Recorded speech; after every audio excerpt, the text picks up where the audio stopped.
let's find out what I did to put Wayne Dyer's words into action. I thought, how am I going to see things differently? So I took a piece of paper, made a grid, and I went back to basics. What did I have? What did I need? What could I control? What could I not control? Now, this paper was daunting, let me tell you. So I went piece by piece. What did I have? I had physiology.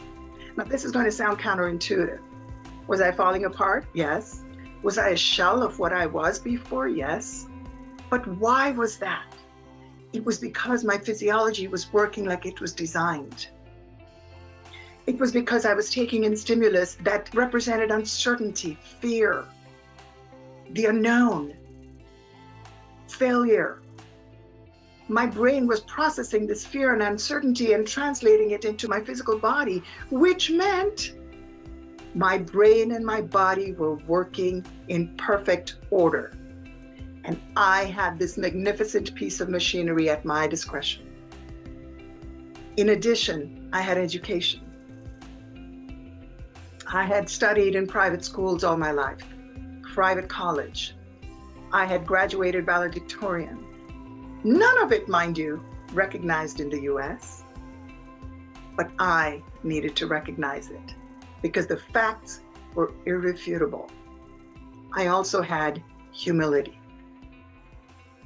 The princess learned how to ask for help.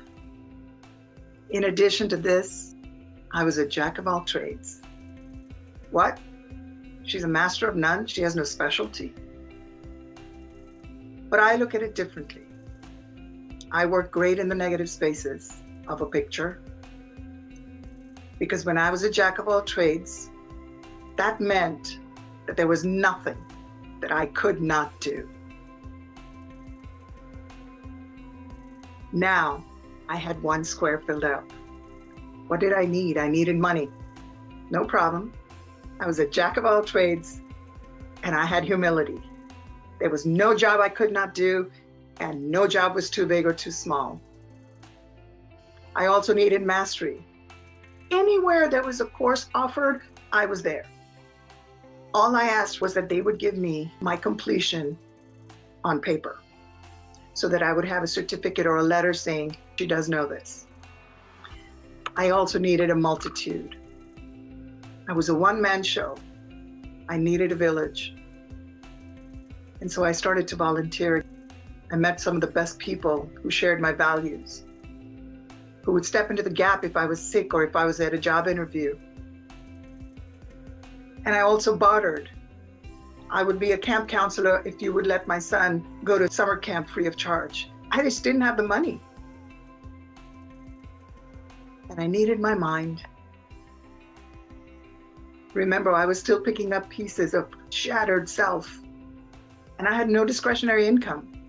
So I started at the local church. But this was all a heavy lift, and I needed motivation. And I can sum up my motivation in one sentence. From now on, I was going to own change before change ever owned me. 2 squares down, out of all that I had collected now, what could I control? I controlled myself. Who I was, what I was going to do, when I was going to do it, how I was going to do it. It was all mine, and nobody would have a say in it. And I controlled the processes. My game plan, how I would create it and how I would execute it was mine. This is a very empowering thought. And what could I not control? This was simple. I could not control others. What they thought of me, how they perceived me, was not my business. And I never attached myself to the outcomes. I started to spell the word no with an O and a K. If something didn't work out, my favorite word was next. Now when I step back, my cup was flowing over. And I had direction. Remember, nothing had changed. I had just changed the way I was looking at it. And so it is for any situation, whether it's personal or at work. The issue may be different, the circumstances may be different, the project at hand may be different, but the process to get to the first step is the same. Take a step back, find out what you have, how you can leverage it, find out what you need and how you will get it, find out what you can and cannot control, and don't spend a minute, an iota of your energy, time, sentiments on things you cannot control. Put it all into the column that you can.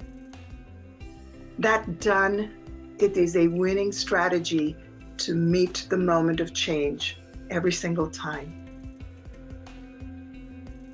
With that, ladies and gentlemen, it has been my great honor and my privilege to share this story with you.